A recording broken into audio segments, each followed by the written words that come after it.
بسم اللہ الرحمن الرحیم۔ حضرت عائشہ کی وفات کا دردناک واقعہ ایک مرتبہ زندگی میں ضرور سنے۔ جب حضرت عائشہ کی وفات کا وقت قریب آیا تو فرمانے لگی کاش میں اس زمین میں نہ آتی، اور حضرت عائشہ کے جنازے میں ہجوم اتنا ہو گیا کہ لوگ گمان کرنے لگے۔ حضرت عائشہ صدیقہ رضی اللہ تعالی عنہا فرماتی ہیں کہ ایک مرتبہ نبی کریم صلی اللہ علیہ وآلہ وسلم اور میرے درمیان کچھ بات ہو گئی تو نبی کریم صلی اللہ علیہ وآلہ وسلم نے فرمایا تم ہمارے درمیان کس کو حکم بناؤ گی؟ حضرت عائشہ صدیقہ رضی اللہ تعالی عنہا ناراض ہو گئی کیونکہ وہ صحت آدمی ہے۔ نبی کریم صلی اللہ علیہ وآلہ وسلم نے فرمایا کہ ابو بکر پر راضی ہو، وہ فیصلہ کرے۔ میں نے عرض کیا ابو بکر ٹھیک ہے۔ نبی کریم صلی اللہ علیہ وآلہ وسلم نے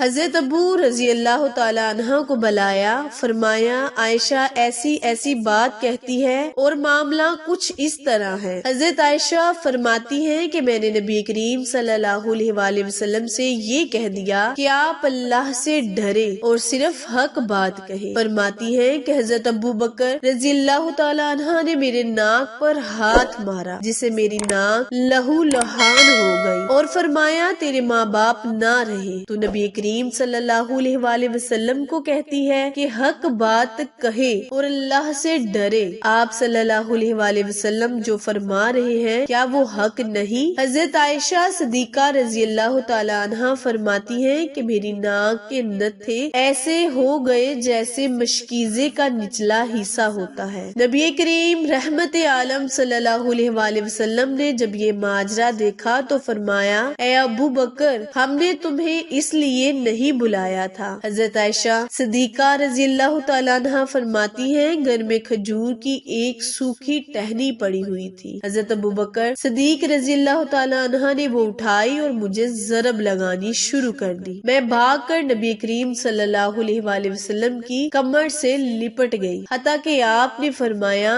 قسم ہے تمہیں ابو بکر جو اب تم نے عائشہ کو مارا، ہم نے تمہیں اس لیے تو نہیں بلایا تھا۔ پھر جب ابو بکر رضی اللہ تعالیٰ عنہ تشریف لے گئے تو حضرت عائشہ نبی کریم صلی اللہ علیہ وآلہ وسلم سے دور جا کھڑی ہو گئی۔ آپ نے فرمایا میرے قریب آ جاؤ تو حضرت عائشہ نے انکار کر دیا۔ آپ نے مسکراتے ہوئے فرمایا ابھی تھوڑی دیر پہلے تو بڑے زور سے میری کمر سے لپٹی تھی۔ ازواج مطہرات رضی اللہ تعالیٰ عنہ نبی کریم صلی اللہ علیہ وآلہ وسلم کے جو بھی واقعات اور معمولات پیش آئے دراصل وہ امت کے لیے ایک سبق ہے۔ ہم ان حقائق سے زندگی گزارنے کے صحیح طریقے اور آداب سیکھیں۔ سیدہ عائشہ بنت ابو بکر صدیق رضی اللہ تعالیٰ عنہ کی زوجہ تھی۔ آپ رضی اللہ تعالیٰ عنہ ام المومنین کے خطاب سے یاد کیا جاتا ہے۔ رسول اللہ صلی اللہ علیہ وسلم بہت نمایاں نظر آتے تھے۔ آپ صلی اللہ علیہ وآلہ وسلم کی وفات کے بعد 47 سال حیات رہی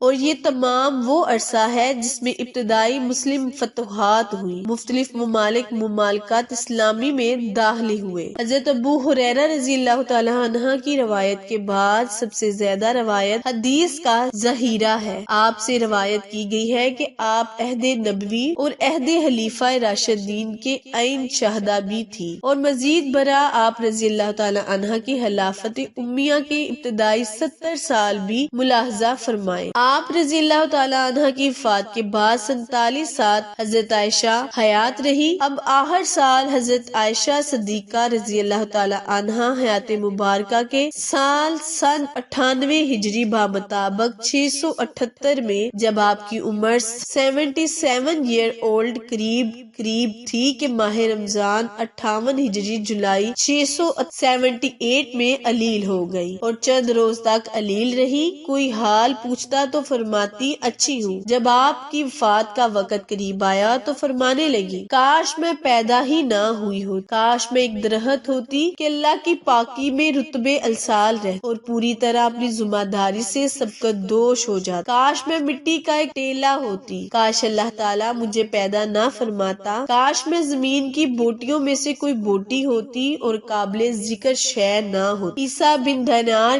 کہتے ہیں کہ میں نے ابو جعفر رضی اللہ تعالیٰ عنہ سے پوچھا کہ ان تمناؤں سے کیا مراد ہے تو کہنے لگے ان تمناؤں سے دعا میں توبہ کا وسیلہ اختیار فرما رہی تھی۔ یہ تمنا آپ کثر نفسی سے فرما رہی تھی، حالانکہ آپ ازل سے ام المومنین کے خطاب سے سرفراز ہوئی۔ تو پیاری بہن بھائیوں، جب حضرت عائشہ جیسی مطہرات نیک خاتون اللہ تعالیٰ سے مرنے کے وقت توبہ استغفار کر رہی تھی، تو ہمارے جیسے بدکار اور بدذات اللہ تعالیٰ سے توبہ استغفار کیوں نہیں کرتے؟ ہمیں چاہیے کہ ہر وقت توبہ استغفار کریں، اللہ تعالیٰ کے محبوب کا وسیلہ مانگتے ہوئے اپنے گناہوں کی بخشش کروائیں۔ مزید اچھی نئی معلومات کے لیے میرے channel Abiha Islamic T V کو لائک، شیئر اور سبسکرائب کریں۔ شکریہ۔